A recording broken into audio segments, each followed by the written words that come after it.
À Minneapolis, les habitants s'organisent comme ils peuvent pour veiller les uns sur les autres, malgré le froid et la peur.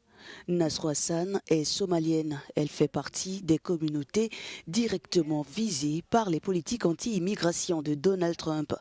Avec son groupe de femmes, elle participe à sa manière à cette forme de résistance. Nous préparons du thé somalien pour nous réchauffer face au froid du Minnesota. Nous y ajoutons généralement du gingembre, ce qui lui donne une saveur particulière. Nous le partageons souvent avec nos voisins, qui les aiment beaucoup. Ces mêmes voisins nous ont apporté un soutien précieux lors des interventions de l'ICE.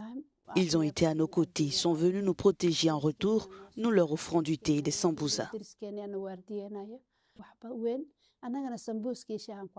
Depuis le début des manifestations contre la police anti-immigration, 2 Américains ont perdu la vie. Lors des hommages qui leur ont été rendus, Nasro Hassan y était présente, distribuant son thé somalien. En tant que mère, nous avons ressenti une immense tristesse pour cette femme qui a été tuée et qui a laissé derrière elle des enfants. Cela nous a profondément bouleversés.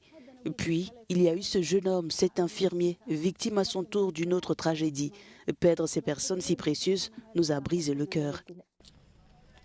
Ces patrouilles citoyennes se sont données pour mission d'identifier les véhicules de l'ICE, puis d'alerter le voisinage à l'aide de sifflets, de klaxons et de cris.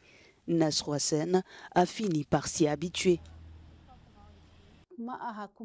Nous nous relayons aussi pour veiller sur notre quartier. Nous restons vigilantes, nous soufflons dans nos sifflets, nous sommes présentes partout.